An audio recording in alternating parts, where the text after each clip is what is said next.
আল্লাহ কয় আসিয়া রে, তোরে দুনিয়া দেই নাই, তবে আখেরাতে আমি আল্লাহ তোরে জান্নাতের মালিক বানায় দিব। জান্নাতে এমন একটা ঘর আমি আল্লাহ তোরে দিব, ওই ঘরের মধ্যে আবার বিবাহ হবে, আমার নবীর সঙ্গে বিবাহ হবে, ওই বিয়ে পড়াবো আমি আল্লাহ, বিয়ে পড়াবো আমি আল্লাহ। বর যাত্রী হবে কারা? বড় যাত্রী হবে আমার নবীর সব উম্মতেরা। যে উম্মতেরা নামাজ পড়লো, যে উম্মতেরা রোজা রাখলো, যে উম্মতেরা নেক আমলের লাইনে অগ্রগামী হয়ে গেল, এই উম্মতেরা যখন আল্লাহ পাক তাকে জান্নাতে দিয়া দিবে, আমার নবীর বরযাত্রী হবে সব জান্নাতি নবীর উম্মতেরা। সুবহানাল্লাহ পড়বেন না? এবার জান্নাতের মধ্যে আল্লাহ বিয়ে পড়াবেন। খাবার কি হবে? জান্নাতি খাবার। খামখেয়ালি মনে করবেন না রে বাবা। দুনিয়াতে মেজবান মেহমানরা দাওয়াত দেয়, মেজবান চেষ্টা করে মেহমান যাতে করে কষ্ট না পায়। মেহমানরে আমি খাওয়াবো, আমার বেয়াইছে জীবনের প্রথম আমার বাড়ির মধ্যে আইটেম 1-2টা না 3টা না 7টা 8টা 10টা 12টা পর্যন্ত আমার আইটেম করা লাগবে। কথা কোন ঠিক কিনা বলেন? দুনিয়ার বেআই রে কত দামি দামি খাবার খাওয়ায়, জান্নাতের মধ্যে আল্লাহ পাক রব্বুল আলামিন আল্লাহ নিজেই হয়ে যাবে আমাদের মেজবান। আমরা জান্নাতি মানুষ যদি হই, আমরা হয়ে যাব মেহমান। আল্লাহ বলবেন, এই জান্নাতের মধ্যে আমার বান্দাগুলোরা কি খাওয়াবো আমি আল্লাহ? জান্নাতের মধ্যে আর নবী আর বিবি আসিয়া আলাইহিস সালামের বিয়ের মধ্যে আল্লাহ পাক রব্বুল আলামিন খাওয়াবে রুটি আর মাছের কলিজার ভুনা। কি খাওয়াবে? রুটি আর মাছের কলিজার ভুনা খাওয়াবে আমার আল্লাহ। এত কলিজা কোত্থেকে আনবে? আবার একটা মাছ থেকে আমার আল্লাহ ওই মাছের কলিজা ভুনা করে আবার আল্লাহ সব জান্নাতীদের খাওয়াবে। কত বড় মাছ ওইটা জানেননি? মুফাসসিরিন কেরাম বলেন ওই মাছটা কোথায় আছে? পুরা জমিনটারে যে আল্লাহ পাক বানাইলেন, এই জমিনের নিচে একটা বড় মাছ আল্লাহ পাক প্রথমে বানাইলেন। ওই মাছের উপরে আল্লাহ পাক রব্বুল আলামিন একটা বাটি দিলেন, ওই বাটির উপরে আল্লাহ পাক একটা চাদর দিলেন। একটা মাছ বানাইলেন, ওই মাছের উপরে আল্লাহ পাক একটা বাটি দিলেন, বাটির উপরে আল্লাহ পাক একটা চাদর দিলেন। আর ওই চাদরের উপরে আমার আল্লাহ পুরা জমিনটারে রাখছে। চিল্লায় পড়া যাবে কি আল্লাহু আকবার? তেলে মনে হয় ওই মাছটা মনোহরগঞ্জ বাজারে আছে, আছে নাকি? মনোহরগঞ্জে নাই, তো জেলা কুমিল্লা আছে মনে হয়। মাছটা কত বড় আপনি বুঝেন নাই? আল্লাহ আগে মাছটা বানাইছেন, এই মাছের উপরে আল্লাহ বাটি দিচ্ছেন, চাদর দিচ্ছেন, এর উপরে আল্লাহ পাক এই পুরা জমিনটারে আল্লাহ পাক বসাইছেন। আল্লাহ বলবেন, আল্লাহ হুরগেল মান্দারি দেরি কইরো না, মাছটারে জবাই করে দাও, আমার জান্নাতি বান্দাদের আমি আল্লাহ খাওয়াবো।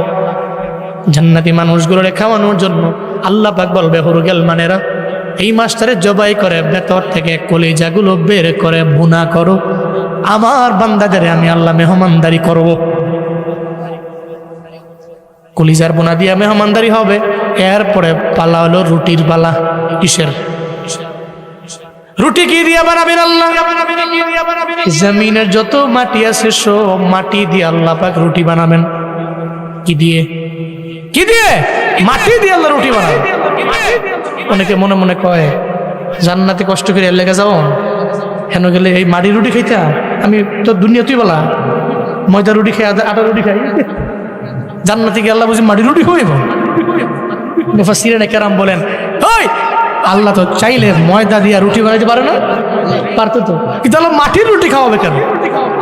বলেন, মাটির রুটি খাওয়াবে কেন? জবাব হলো, আপনি মাটির মধ্যে আমের চারা লাগাইছেন, আপনার ক্ষেত আছে, ক্ষেতের এক পাশে লাগাইছেন আমের চারা, আরেক পাশে কাঁঠালের চারা, আরেক পাশে লিচুর চারা। আচ্ছা বলেন তো, আম আর কাঁঠালের স্বাদ কি একরকম হয় নাকি? কাঁঠাল আর লিচুর স্বাদ কি একরকম হয়? তো মাটি তো এক জায়গায় লাগাইলেন, একই জায়গায় লাগাইলেন, মাটি থেকেই তো আম গাছ হইল, মাটি থেকেই তো কাঁঠাল হলো, মাটি থেকেই তো লিচু হলো।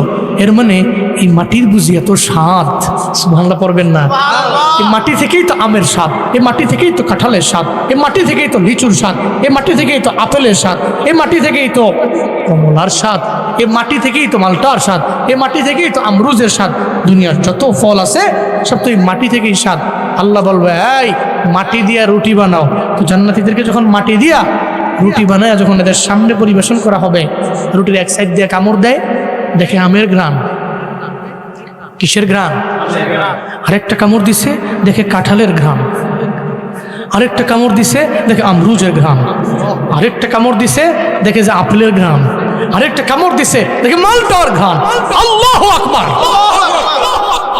দুনিয়াতে মাটি থেকে আল্লাহ পাক যত ফ্রুটস আল্লাহ পাক মাটি থেকে বের করেছেন, ফলের গাছ বের করেছেন, সমস্ত ফলের ঘ্রাণের সমাহার একটা রুটির মধ্যেই আল্লাহ পাক দিয়ে বান্দার সামনে পরিবেশন করবে। আল্লাহ ওই জান্নাতি রুটি খাওয়ার মতো তৌফিক আপনি আমাদের সবাইকে দান করেন। আরো জোরে পড়ে না আমিন। রুটি আর কলিজা বুনা খাওয়ানো শেষ, এবার কইছে এটা তো নাস্তা মাস্তা হইলো, তো বাড়ি খাবারটা দিবা না? আল্লাহ কয়ে হুর গেল না, প্রত্যেকের সামনে এক একজনের সামনে ৮০,০০০ প্লেট করে দাও। কত হাজার প্লেট? ৮০টা। কত হাজার? ৮০,০০০ প্লেট প্রত্যেকের সামনে দাও। এদের সামনে যখন ৮০,০০০ প্লেট নিবে, এরা কয় খাইছি রে, দুনিয়াতে শরীফ মেলামেন কিনে কুলাইছি না। শরীফ মেলামেনের ফিরেটি সব সমানে, সবার যা দিছে আমারে তাই দিছে। ৮০,০০০ প্লেট এদের সামনে দেওয়া হবে, একটা প্লেটের কালারের সাথে আরেকটা প্লেটের কালারের কোনো মিল নেই। বিবি আসিয়া চোখের পানি ফেলে কান্না করেন আর আল্লাহরে বলেন, ও আল্লাহ, এই বড় বিপদের মধ্যে আমি তোমারে বলি নাই, তুমি আমারে ভুইল না রে আমার আল্লাহ। দুনিয়াতে আমার কেউ নাই, তুমি আছো, তুমি ছাড়া আমার সাহায্যকারী কেউ নাই, তুমি ছাড়া আমার কেউ নাই, তুমি ছাড়া আমার আপন কেউ নাই। এই বিপদ থেকে তুমি ছাড়া আমার কেউ বাঁচাইতে পারে না। আল্লাহ গো, তুমি তো ওয়াদাবদ্ধ, তোমারে ডাকলে তুমি ডাকে সাড়া দাও, তোমার জিকির করলে তুমিও বান্দার জিকির করো। সঙ্গে সঙ্গে বিবি আসিয়া আমার আল্লাহরে ডাকতে লাগলো, আল্লাহ তুমি আমারে বইলা যাও না, আমি আসিয়া তোমারে বলি নাই। আল্লাহ কয়, জিবরাইল, বিবি আসিয়া আমারে বলে নাই, এই বিষয়ে তিনি বারবার আমারে বলে, এই জিবরাইল, বিবি আসিয়ারে যে আমি আল্লাহ বললাম না, এই প্রমাণটা দেওয়ার জন্য বিবি আসিয়ার দরবারের জান্নাতে তাহার জন্য আমি আল্লাহ একটা ঘর বানাইলাম। ওই ঘরটারে তুমি তোমার ডানার মধ্যে লইয়া, ওই ডানার মধ্যে ঘরটারে লইয়া বিবি আসিয়ার চোখের সামনে গিয়া ধরো। জিবরাইল জান্নাতে যায়, ওই ঘরটারে ডানায় নেয়, জান্নাতি ঘর ডানায় লইয়া দৌড়ে চলে গেলেন। এবার জিবরাইল বিবি আসিয়া আলাইহিস সালামের সামনে, বিবি আসিয়া রক্তে রঞ্জিত অবস্থায়, এমন একটা হালত হয়ে গেল মনে হয় মারা যাবে এমন হালাত। এবার বিবি আসিয়ার গর্তের সামনে গিয়া দাঁড়াইয়া জিবরাইল চোখের সামনে জান্নাতি ঘরটারে ধরল। এবার বিবি আসিয়া কয়, কে তুমি? কয়া না জিবরাইল। কে পাঠাইছে? কয় আমার আল্লাহ আমারে পাঠাইছে। এই বিপদের মধ্যে পইরাও যে আল্লাহরে ভুলো নাই রে আসিয়া, আমার আল্লাহ কি তোমারে ভুলে যেতে পারেন নাকি? আমার আল্লাহর ব্যাপারে তোমার তো এই ধারণা আছে, জীবনেও কোনোদিন আমার আল্লাহ ভুলতে পারে না। তুমি আল্লাহরে ডাকছো, আল্লাহ তোমার ডাকের মধ্যে সাড়া দিয়া দিল। আল্লাহ আমারে পাঠাইছে জান্নাতে আল্লাহ পাক তোমার জন্য একটা ঘর বানাইছে। ওই ঘরটা আমি তোমার সঙ্গে সামনে নিয়ে আসলাম। ওই ঘরটারে সঙ্গে করে নিয়াম যখন চোখের সামনে ধরলো আর বলল, বিবি আসিয়া তোমার মরণ বরণ করতে দেরি, আল্লাহ পাক তোমার এই জান্নাতের মধ্যে ঢুকাইতে দেরি করবে না। শুধু তাই না, ও আসিয়া, দুনিয়াতে স্বামীর আদর থেকে মাহরুম হয়েছ, দুনিয়াতে স্বামীর আদর পাও নাই, মায়া পাও নাই। আল্লাহ পাক রব্বুল আলামিন জান্নাতের মধ্যে তোমার জন্য একজন স্বামী বানাবেন।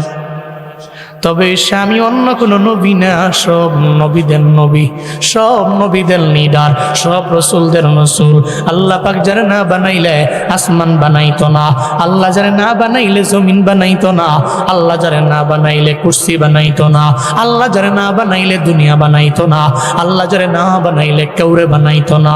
ওই নবীর সাথে হযরত মুহাম্মদ পয়গম্বরের সাথে তোমার জান্নাতের মধ্যে বিবাহ হয়ে যাবে। আর ওই বিবাহ দুনিয়া কোনো ব্যক্তি পড়াবে না, কোনো জান্নাতি মানুষ পড়াবে না। ওই বিয়ে পড়াবে একজন, চিল্লায় বলেন তার নাম। কি পড়াবে? আল্লাহ। ওই বিয়ে পড়াবে আমার আল্লাহ। ও বিবি আসিয়া, মরণ বরণ করতে দেরি, জান্নাত তোমার জন্য রেডি।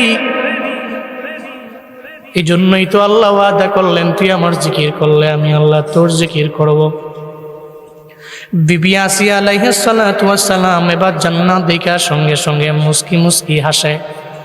মুস্কি এসে দিকে ফেরাউন কয়, এই আমার কর্মচারীরা এদের যে এরে মারলি এরপরেও হাসে কেন?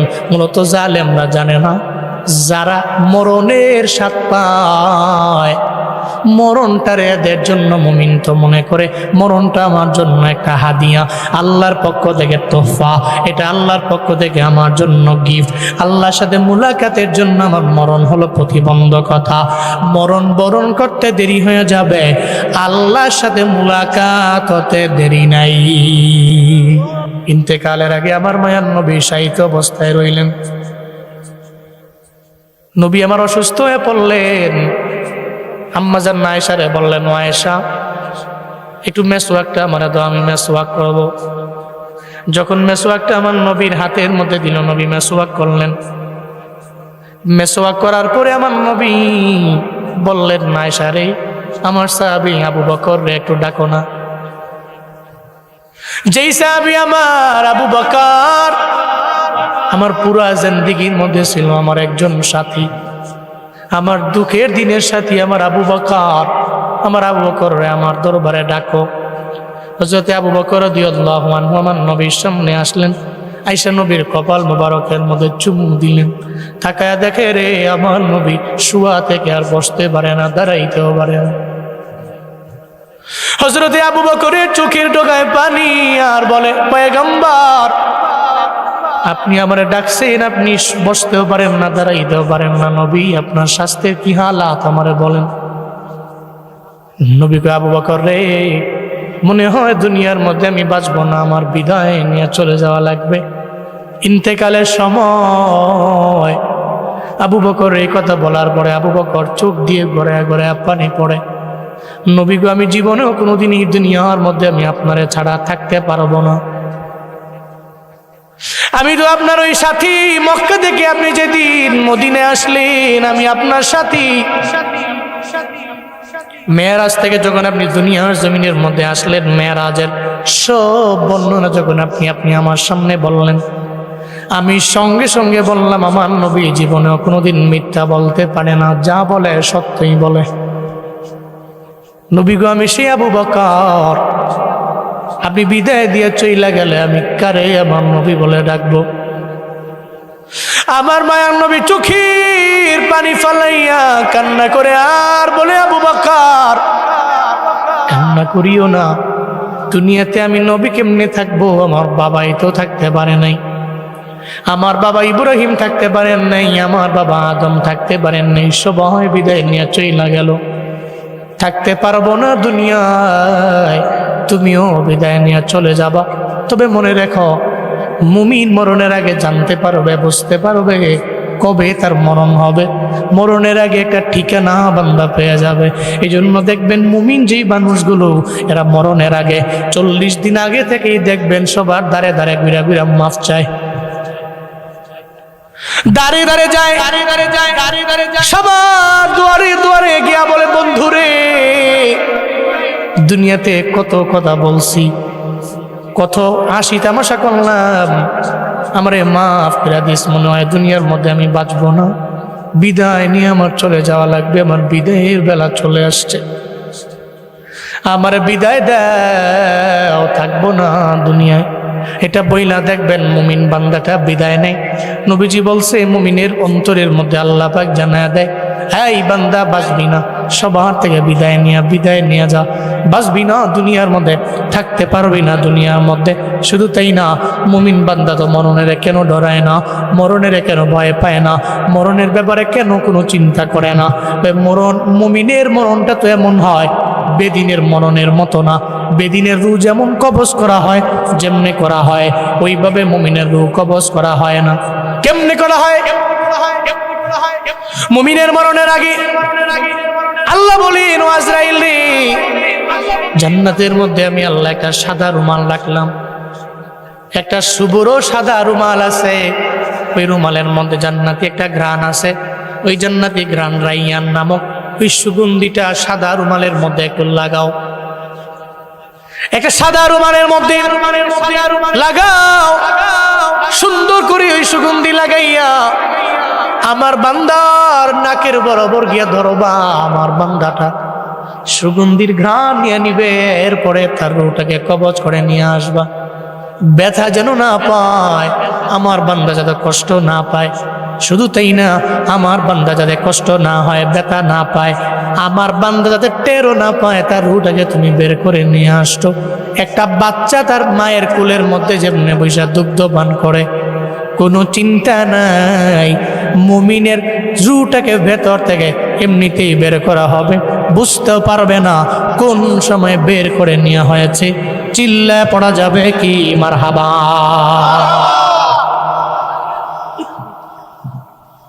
মুমিন বুঝতেও পারবে না। নবীজি কয় মালাকুল মউত তখন জান্নাতের মধ্যে যায়, জান্নাতের মধ্যে যায় সাদা রুমালটা নেয়, সাদা রুমালের মধ্যে রাইয়ান নামক সুগন্ধিটা লাগায়। এবার ওই রুমালটা নিয়ে বান্দার সামনে গিয়ে হাজির হয়ে বান্দার নাকের সামনে ধরে। দেখবেন মাঝে মাঝে মসজিদ থেকে বের হয়ে যাওয়ার পরে বড় বড় মসজিদের সামনে আতরের দোকান আছে না নেই? ভ্যান গাড়ির মধ্যে আতর বিক্রি করে, যদিও গ্রামে পাওয়া যায় না, শহরের মধ্যে প্রত্যেকটা বড় বড় মসজিদের সামনে আতরের ভ্যান গাড়ির মধ্যে বিক্রি করে, আছে না নাই? মসজিদ থেকে বের হইয়া এবার দেখবেন ওই মুসল্লি কয় তোমার গ্রামগুলো একটু শুকতে পারবো কিনা, ভালো লাগলে আমি 50 ml অথবা 100 ml নিয়ে যাব, আমার বাড়ির মধ্যে পকেটের মধ্যে রাখবো, মাঝে মাঝে আমার শার্টের মধ্যে জুব্বার মধ্যে লাগাবো। এবার দেখবেন একটু একটু করে ঘ্রাণ শুকায়, একটা পর্যায়ে মানুষরা একটা ঘ্রাণ পছন্দ হয়ে গেল, ওই পছন্দের ঘ্রাণের আতরটা কয়ে মানে 50 ml দাও, 50 ml একটা বোতলের মধ্যে দেওয়ার পরে বাড়ির মধ্যে নিয়ে যায়, বাড়ির মধ্যে নিয়া বাসার মধ্যে নিয়ে মাঝে মাঝে ঘুমানোর আগে ওই ঘ্রাণটা সুন্দর করে শুকে, ঘ্রাণ শুইকা আমার আত্মা তো প্রশান্ত একটা আত্মা, সঙ্গে সঙ্গে রুমালটা ধরে বলবে ইয়া আইয়াতুহান নাফসুল মুতমাইন্না ইরজিই ইলা রাব্বিকি রাদিয়াতাম মারদিয়া ফাদখুলি ফি ইবাদি ওয়াদখুলি জান্নাতি। সঙ্গে সঙ্গে বলবে এই প্রশান্ত আত্মা, ইরজিই ইলা রাব্বিকি রাদিয়াতাম মারদিয়া, বের হয়ে যাও, আর ভেতরে থাকার সময় নেই, আল্লাহ তোমার প্রতি রাজি, তুমিও আল্লাহর প্রতি রাজি। মারহাবা পড়বেন না? আল্লাহ তোমার প্রতি রাজি, তুমিও আল্লাহর প্রতি রাজি। আত্মারে আর ভিতরে থেকে লাভ নাই, রুহুরে আর ভিতরে থেকে লাভ নাই, বের হয়ে চলায়, বের হয়ে চলায় ইরজিইলা রাব্বিক, রবের দিকে ফিরে যাওয়া লাগবে। রাদিয়াতাম মারদিয়া, রাজি তো হয়ে গেছে আমার আল্লাহ, আল্লাহ রাজি, তুমিও আল্লাহর প্রতি রাজি, আর দেরি করে লাভ নেই। ফাদখুলি ফি ইবাদি, আমার এই বান্দাগুলো আছে যারা রবের খাঁটি বান্দা, এই বান্দাদের সাথে তুমিও ঢুকে যাও, ওই ঢুকবো। ওয়াদখুলি জান্নাতি, জান্নাতের মধ্যে ঢুকে যাও। কই মুমিন তো মরণের জন্য ডরায় না, সঙ্গে সঙ্গে তার রূহটাকে কবজ করে নিয়ে যাওয়ার আগে নাকের সামনে যখন রুমালটারে ধরে, দেখবেন যারা মুমিন বান্দা মরণের আগে দেখবেন একটা মুস্কি হাসি দিয়া মানুষটা মারা যায়। কয় রে তার মরণটা বড় ভালো হয়েছে, মনে হয় মুস্কি হাসি দিয়া মরে গেছে, মরণটা ভালোই হয়েছে। চেহারার মধ্যে দেখলেই মনে হয় একটা সুন্দর সাপ দেখা যায়। দেখেন না আপনারা? দেখেন না? অনেকে আছে এমন, আব্বার মরণের সময় দেখছে আরে আমার আব্বার মরণের পরে আমার আব্বা মুস্কি হাসি দিয়া মরে গেছে, অথবা মরণের আগে কপালটা ঘেমে গেছে, এমন হয় না? এই নজির প্রমাণ দেখলে বুঝবেন এই মানুষটা জান্নাতি মানুষ। আর মুস্কি হাসি কেন দিছি জানেন? তার নাকের সামনে রুমাল ধরছে, ওই রুমালে যে ঘ্রাণটা আছে, ও ঘ্রাণটা পায়া মনে মনে কি শান্তি পাইছে। আহ, এটা তো দুনিয়ার মসজিদের বাইরের আতরের ঘ্রাণ না, এটা জান্নাতি ঘ্রাণই তো মনে হয়। এই ঘ্রাণটা শুকতে থাকবে, সঙ্গে সঙ্গে তার ভেতর থেকে রুটা বের হয়ে যাইতে দেরি হবে না। এই জন্য মুমিনেরা মরণের জীবনে কোনোদিন এরা ডরায় না, ভয় করে না। আল্লাহ পাক বলেন, আল্লাহ পাক বলেন, আল্লাহ পাক বলেন, আল্লাহ পাক বলেন, এই জগতের মানুষেরা বিবি আসিয়া আলাইহা সালাতু ওয়াস সালাম যে আল্লাহরে ডাকলো, আল্লাহ ছেড়ে যান নাই। আল্লাহ কয় আসিয়া রে, তোরে দুনিয়া দেই নাই, তবে আখেরাতে আমি আল্লাহ তোরে জান্নাতের মালিক বানায় দিব। জান্নাতে এমন একটা ঘর আমি আল্লাহ তোরে দিব, ওই ঘরের মধ্যে আবার বিবাহ হবে, আমার নবীর সঙ্গে বিবাহ হবে, ওই বিয়ে পড়াবো আমি আল্লাহ। বিয়ে পড়াবো আমি আল্লাহ। বর যাত্রী হবে কারা? বর যাত্রী হবে আমার নবীর সব উম্মতেরা। যে উম্মতেরা নামাজ পড়লো, যে উম্মতেরা রোজা রাখলো, যে উম্মতেরা নেক আমলের লাইনে অগ্রগামী হয়ে গেল, এই উম্মতেরা যখন আল্লাহ পাক তাকে জান্নাতে দিয়া দিবে, আমার নবীর বরযাত্রী হবে সব জান্নাতি নবীর উম্মতেরা। সুবহানাল্লাহ পড়বেন না? এবার জান্নাতের মধ্যে আল্লাহ বিয়ে পড়াবেন। খাবার কি হবে? জান্নাতি খাবার। খামখেয়ালি মনে করবেন না রে বাবা। দুনিয়াতে মেজবান মেহমানরা দাওয়াত দেয়, মেজবান চেষ্টা করে মেহমান যাতে করে কষ্ট না পায়। মেহমানরে আমি খাওয়াবো। আমার বেয়াইছে জীবনের প্রথম আমার বাড়ির মধ্যে আইটেম 1-2টা না 3টা না 7টা 8টা 10টা 12টা পর্যন্ত আমার আইটেম করা লাগবে। কথা কোন ঠিক কিনা বলেন? দুনিয়ার বেয়াই রে কত দামি দামি খাবার খাওয়ায়। জান্নাতের মধ্যে আল্লাহ পাক রব্বুল আলামিন আল্লাহ নিজেই হয়ে যাবে আমাদের মেজবান। আমরা জান্নাতি মানুষ যদি হই, আমরা হয়ে যাব মেহমান। আল্লাহ বলবেন, এই জান্নাতের মধ্যে আমার বান্দাগুলোরা কি খাওয়াবো আমি আল্লাহ? জান্নাতের মধ্যে আর নবী আর বিবি আসিয়া আলাইহিস সালামের বিয়ের মধ্যে আল্লাহ পাক রব্বুল আলামিন খাওয়াবে রুটি আর মাছের কলিজার ভুনা। কি খাওয়াবে? রুটি আর মাছের কলিজার ভুনা খাওয়াবে আমার আল্লাহ। এত কলিজা কোত্থেকে আনবে? আবার একটা মাছ থেকে আমার আল্লাহ ওই মাছের কলিজা ভুনা করে আমার আল্লাহ সব জান্নাতীদের খাওয়াবে। কত বড় মাছ ওইটা জানেননি? মুফাসসিরিনে কেরাম বলেন ওই মাছটা কোথায় আছে? পুরা জমিনটারে যে আল্লাহ পাক বানাইলেন, এই জমিনের নিচে একটা বড় মাছ আল্লাহ পাক প্রথমে বানাইলেন। ওই মাছের উপরে আল্লাহ পাক রব্বুল আলামিন একটা বাটি দিলেন, ওই বাটির উপরে আল্লাহ পাক একটা চাদর দিলেন। একটা মাছ বানাইলেন, ওই মাছের উপরে আল্লাহ পাক একটা বাটি দিলেন, বাটির উপরে আল্লাহ পাক একটা চাদর দিলেন। আর ওই চাদরের উপরে আমার আল্লাহ পুরা জমিনটারে রাখছে। চিল্লায় পড়া যাবে কি আল্লাহু আকবার? তেলে মনে হয় ওই মাছটা মনোহরগঞ্জ বাজারে আছে, আছে নাকি? মনোহরগঞ্জে নাই তো জেলা কুমিল্লা আছে মনে হয়। মাছটা কত বড় আপনি বুঝেন নাই? আল্লাহ আগে মাছটা বানাইছেন, এই মাছের উপরে আল্লাহ বাটি দিচ্ছেন, চাদর দিচ্ছেন, এর উপরে আল্লাহ পাক এই পুরা জমিনটারে আল্লাহ পাক বসাইছেন। আল্লাহ বলবেন, আল্লাহ হুরগেল মান্দারি দেরি কইরো না, মাছটারে জবাই করে দাও। আমার জান্নাতি বান্দাদের আমি আল্লাহ খাওয়াবো। জান্নাতি মানুষগুলোরে খাওয়ানোর জন্য আল্লাহ পাক বলবে হুরগেল মানেরা এই মাছটারে জবাই করে ভেতর থেকে কলিজাগুলো বের করে ভুনা করো।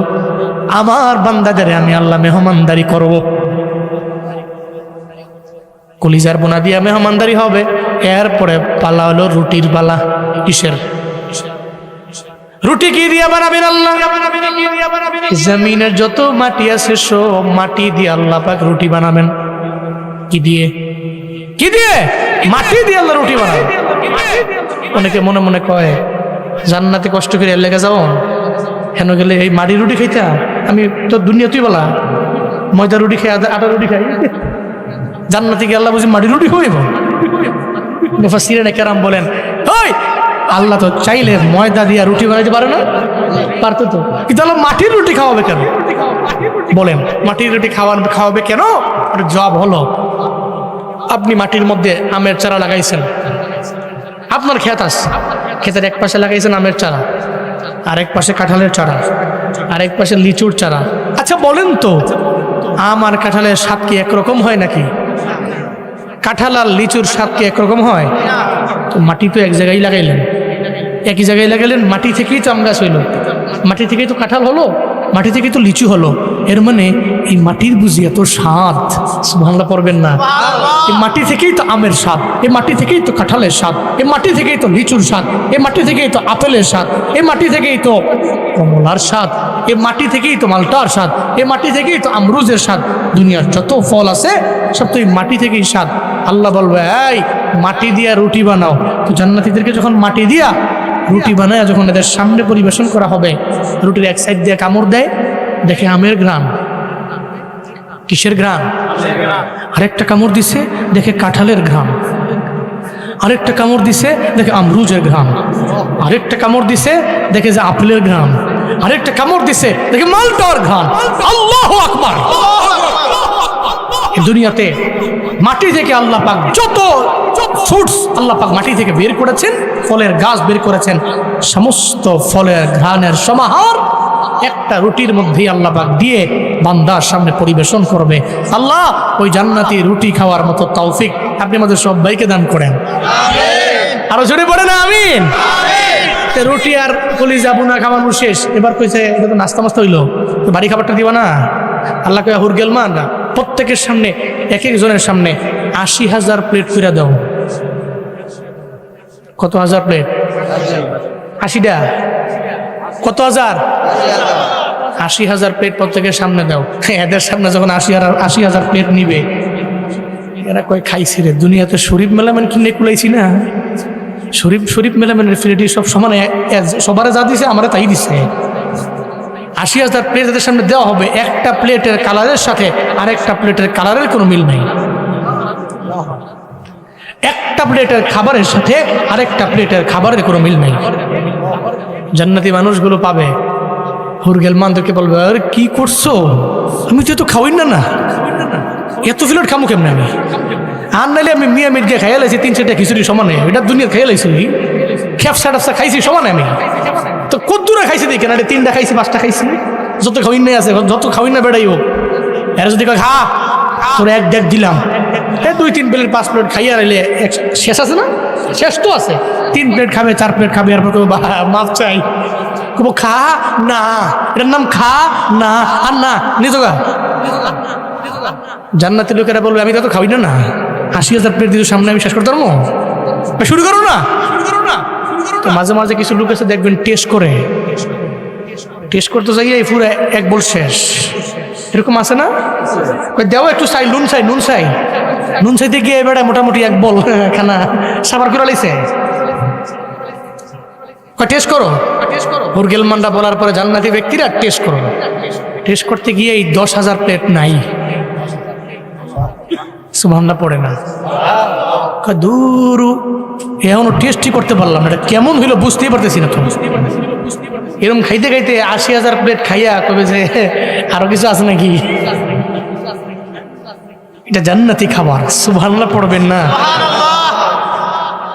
এই খাবার টাবার খাইয়া কি আবার কি লেফটিন আছে নাকি? ওয়াশরুম আছে নাকি আবার? আর দুনিয়াতে যদি খানা যদি একটু মোটামুটি হেরফের হয় আর বেশি খাইয়ালাম, রাতের বেলা খাইয়ে খেলে ঘুমিয়ে যান, দেখবেন যে ফজরের নামাজের পরে কিও পেটের দিয়ে হইলে অবস্থা খারাপ। ওয়াশরুমটা কোনে? জান্নাতি খাবার তো এমন হবে, ওখানে ওয়াশরুম নাই, না আছে আর ইংলিশ টয়লেট, আবার না আছে ছোট টয়লেট, কোনো টয়লেটই নাই। এখন তো অনেক জায়গায় আছে, আমার সমাজে ঢুকে গেছে বড় টয়লেট ইংলিশ।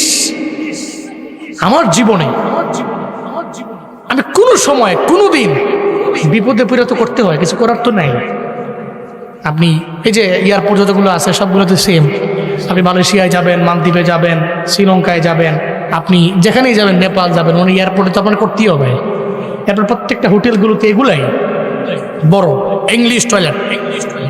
কিন্তু এই টয়লেটের মধ্যে আপনি মলমূত্র ত্যাগ করার পরে খোদার কসম নিজেকে পবিত্র রাখাটা ইম্পসিবল।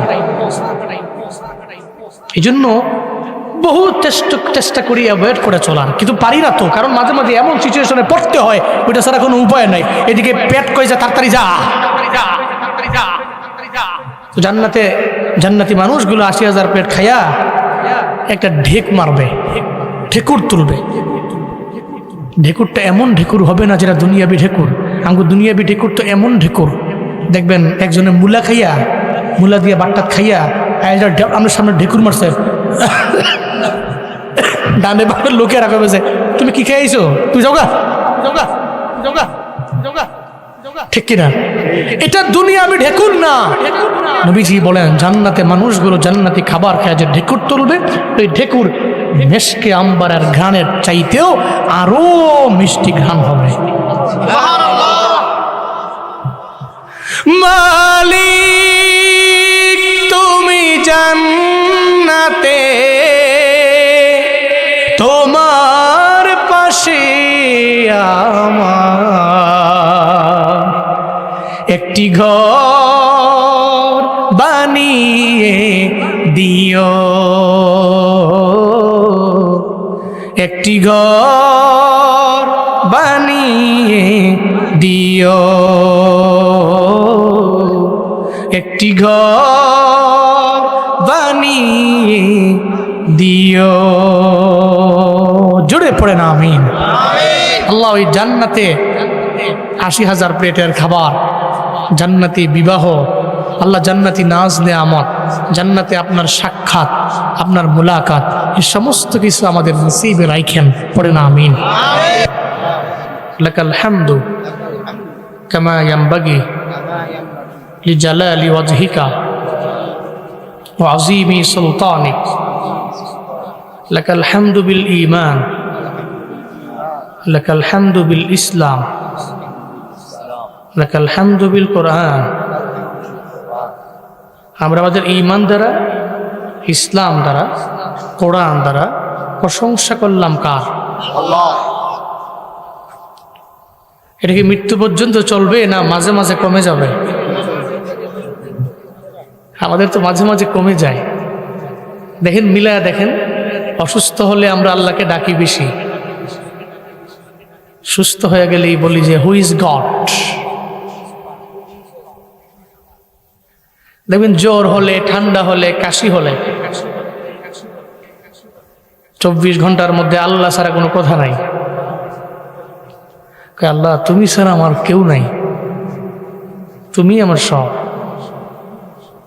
আল্লাহ যখন অসুস্থতার নিয়ামত থেকে আবার সুস্থতার নিয়ামতে কনভার্ট করে তার শরীরে শক্তি দিয়ে দিলেন, অটোমেটিক্যালি তখন আল্লাহকে ভুলে গেল। আপনি আল্লাহকে ভুলে যাওয়া, আপনি কি মনে করছেন আপনি মৌখিকভাবে বলছেন যে আল্লাহ তোমার ভুলে গেছি? এমন না, আপনার কার্যে, আপনার কার্যকলাপে। আপনি অসুস্থ হলে আল্লাহরে ডাকতেন, সুস্থ হয়ে গেলে আল্লাহরে ডাকেন নাই। এর মানে তো আপনার দিলে, এর মানে তো আপনার দিলে এটাই চলতেছে, আপনার দিলে এটাই চলতেছে যে অসুস্থ হলে আল্লাহকে ডাকছি, বিপদে পড়ছি দেখা, এখন বিপদ সেরে গেছে তো আল্লাহরে ভুলে গেছি। এটাই তো আপনার এই পরিবর্তন। এই যে গুণকীর্তনের বাড়ানো কমানো, বৃদ্ধি পাওয়া হ্রাস পাওয়া, এটা জীবনেও কোনোদিন কোনো মুমিন করে না, এটা মুনাফিকের কাজ। আল্লাহ আপনাকে আগে ভালো রাখেন নাই, গরিব ছিলেন, অসহায় ছিলেন, অনেক কষ্টে দিনাতিপাত করতেন, ওই সময় তো ঠিকই আল্লাহকে ডাকতেন। ২-৩টা সন্তানের মাধ্যমে অথবা কোনো মাধ্যমে আল্লাহ পাক আপনাকে এখন মোস্ট রিচেস্ট ম্যান বানিয়েছেন। সোসাইটিতে আপনার কথা ছাড়া চলে না। এ তো আল্লাহর অনুগ্রহ, এ তো আল্লাহর দয়া।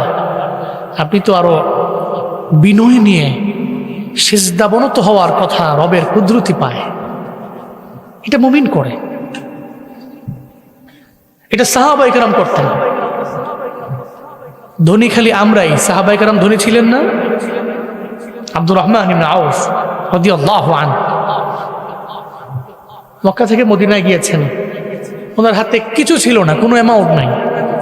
কেউ বলেন ওনার হাতের মধ্যে ছিল 3 দিরহাম না 4 দিরহাম ছিল, উনি নিয়ে গেছে মক্কা থেকে মদিনায় হিজরত করে নবীর সঙ্গে।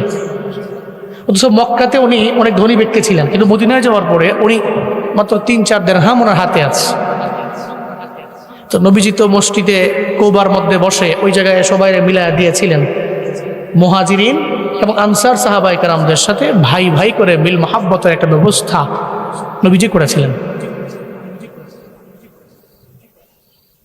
এরপরে আব্দুর রহমান ইবনে আউফ রাদিয়াল্লাহু আনহু, আমি ওদিকে যাব না, উনি ডে বাই ডে ব্যবসা করতে লাগলেন। আগে মদিনার বাজারে গেলেন, মদিনার বাজারে গিয়ে উনি শুরু করলেন ঘিয়ের ব্যবসা। ঘিয়ের ব্যবসা, ঘি করতে করতে একটা পর্যায়ে উনি, আমাদের দেশে যেমন গাড়ির পার্টসের দোকান আছে না, তো ওই সময় তো আর গাড়ি নাই, ওই সময় বাহন হলো ঘোড়া। বাহন কি? ঘোড়া, ওট। এগুলাই তো মরুভূমির জাহাজ হলো ওট, আর ঘোড়া এদের বাহন, এদের মাধ্যম চলাফেরা সব এগুলাই। এখন তো গাড়ি দিয়ে চলতে গাড়ির পার্টস লাগে। ঢাকার উত্তরার হাউস বিল্ডিংয়ে যান, হাউস বিল্ডিং এর বাম দিকে সব খালি গাড়ির পার্টসের দোকান। আপনার গাড়ি কি ঠিক আছে না ঠিক নাই এটার দেখার সময় নাই। গাড়ি খালি একটু বাম দিকে অ্যান্টিকাটার দিয়া এদের দোকানের সামন দিয়ে গেলে আপনারা 10 জনে ধরবে। কাজটা কি? ব্রেকডাউন আমগো দোয়া নেয়। এমন ঘোড়ার পার্টসের দোকান দিছিলেন উনি। একটা পর্যায়ে আল্লাহ পাক ওনার রিজিকে বরকত দিয়া আল্লাহ ওনাকে ঘোড়ার মালিক বানায় দিলেন। মানে গাড়ির পার্টসের দোকান ছিল, এরপরে গাড়ির শোরুমের মালিক বানায় দিয়েছে আল্লাহ। সুবহানাল্লাহ পড়বেন না? ডে বাই ডে উনি এত ধনী হলেন, একবার এক 70 বুঝাই ওট, সরি 700 বুঝাই ওট আসলো ওনার কাছে। উনি সঙ্গে সঙ্গে দুস্থ অসহায় মানুষদের কাছে এই 700 ওট বুঝাই মাল সব দান করে দিচ্ছে। মাত্র 3 দিরহামের মালিক মক্কা থেকে মদিনায় আসার পরে। কিন্তু আল্লাহ ওনাকে ধন দৌলতের মালিক বানাইছেন। উনি কি আল্লাহর ভুলে গেছেন?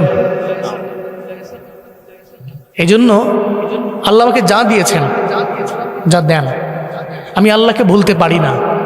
আমার সর্বাবস্থায় আমি স্মরণ করি আল্লাহকে, যাতে আমার সম্পদ, আমার সন্তান আল্লাহর জিকির থেকে, আল্লাহর স্মরণ থেকে, আল্লাহর আদেশ থেকে, কোরআন থেকে, রাসূল থেকে, সুন্নাতুন নববী থেকে আমাকে দূরে সরিয়ে না দেয়। এটা খেয়াল রাখা চাই,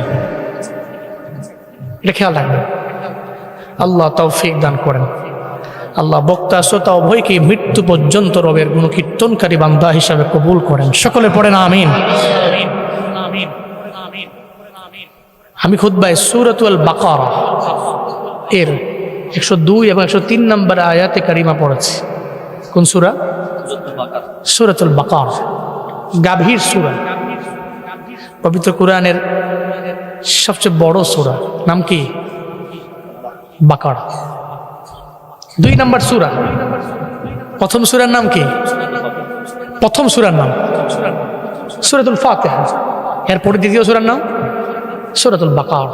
এটা পবিত্র কোরআনের সবচেয়ে বড় সূরা। 102 নম্বর এবং 3 নম্বর আয়াতের উপরে কিছু কথা বলি, শেষ করব। অনেক লম্বা চড়া কথাবার্তা বলবো না, ধৈর্য সহকারে বসেন। আপনাদের দোয়ার পরে আবার মনে হয় তাবারুকও আছে, যদি নসিবে থাকে ইনশাআল্লাহ নিয়ে বাড়ি যাবেন ইনশাআল্লাহ। আল্লাহ কবুল করেন। পড়েন আমিন। 102 নম্বর আয়াত আল্লাহ পাক কি বলছেন?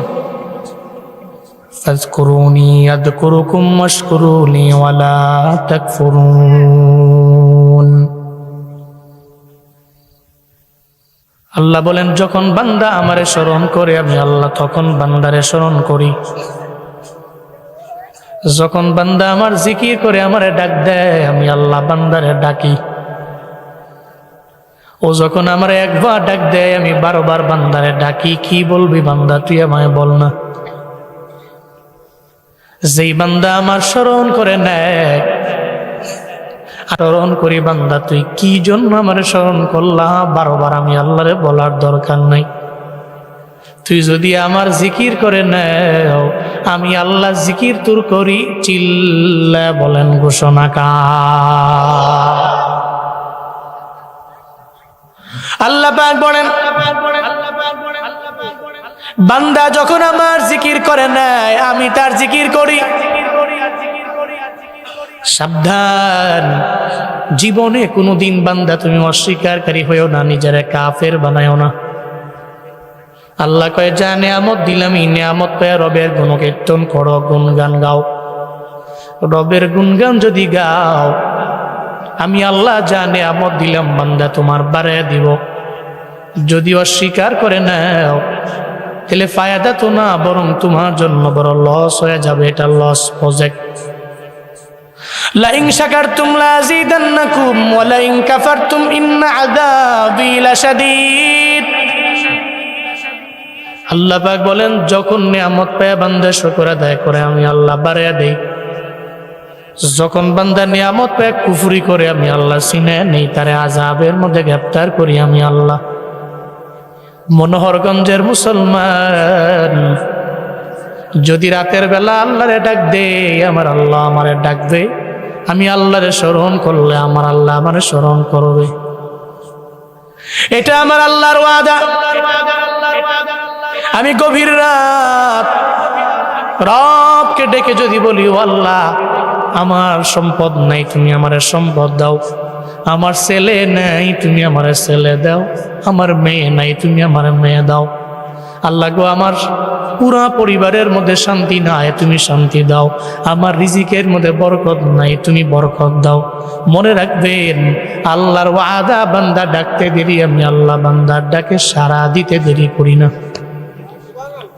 ওয়াইদা সালাকা ইবাদি আন্নি ফাইন্নী করিব উজিবু দাওয়াতাদ দাঈ ইযা দাআন। আল্লাহ পাক বলেন, ও বান্দা, যখন তুমি আমাকে স্মরণ করো, আমি আল্লাহ স্মরণ করি। আল্লাহ নবীরে বললেন, নবী আমার, ওয়াইদা সালাকা ইবাদি আন্নি, যখন আমার বান্দারা আমার ব্যাপারে আপনার দরবারে জিজ্ঞেস করবে আল্লাহ পাক কোথায়, আল্লাহরে ডাকলে আল্লাহ কি সাড়া দেয় কিনা, আল্লাহর জিকির করলে আল্লাহ পাক আমাদের স্মরণ করবে কিনা, আপনি বলেন উজিবু দাওয়াতাদ দাঈ ইযা দাআন। যখন ডাকনেওয়ালা বান্দা আমি আল্লাহরে ডাকে, আমি আল্লাহকে ডাকতে দেরি হবে, তার ডাকার সঙ্গে সঙ্গে তার জবাব দিতে আমি আল্লাহ দেরি করব না। আমি আল্লাহকে ডাকলে আমি আল্লাহ বান্দারে ডাকবো। আমি আল্লাহর জিকির করলে আমি আল্লাহ বান্দারে স্মরণ করব। আমি আল্লাহ তার এমন মালিক, দুনিয়ার মালিকেরা ঘুমায়, আমি আল্লাহ ঘুমাই না। গভীর রাত হয়ে গেল, আমি আল্লাহ ঘুমাই না, দিনেও ঘুমাই না। হ্যাঁ, আসমান জমিন আল্লাহ যেদিন থেকে বানাইলেন, যেদিন থেকে পৃথিবী শুরু হয়ে গেল, আজও পর্যন্ত আমার মাওলার জীবনেও কোনোদিন জীবনেও ধরে নাই, নিদ্রেও ধরে নাই। লা তাখুযুহু সিনাতুন ওয়ালা নাওম। আল্লাহরে না ধরে তন্দ্রায়, না ধরে নিদ্রায়, neither does he overtakes him nor sleep। ওনাকে ওভারটেক করতে পারে না ড্রজিনেস, ওনাকে ওভারটেক করতে পারে না স্লিপ, ওনাকে ধরতেই তো পারে না। তন্দ্রা, নিদ্রা, ঝিমুনি, ঘুম আমার আল্লাহ পাককে গ্রাস করতে পারে। আল্লাহ পাক বলেন, এটা আমার ওয়াদা, তুই যদি আমার জিকির করো আমি আল্লাহ তোর জিকির করব রে গুলাম, এটা আমার ওয়াদা। বিবি আসিয়া আলাইহিস সালাতু ওয়াস সালাম, এমন কোন বান্দা নাই যে বিবি আসিয়ার ব্যাপারে জানেন না। ফেরাউনের বিবি আসিয়া, ফেরাউন সারা জীবন লাগে এক কষ্ট তো কম দেয় নাই। গর্তের মধ্যে ফালাইয়া ফেরাউন সব কর্মচারীদেরকে গর্তের ডান বামে চারপাশে দাঁড় করে রাখলো। প্রত্যেকের হাতের মধ্যে পাথর কি আছে। এবার বিবিরে বলে, আসিয়া তুমি আমার আল্লাহ মেনে নাও। বিবি আসিয়া চোখের পানি ফালা ফালা কান্না করে আর বলে, ফেরাউন রে, তুমি আমার স্বামী স্বামী মানতে পারি, স্বামী হিসাবে শ্রদ্ধা করতে পারি, সম্মান করতে পারি, আল্লাহর কসম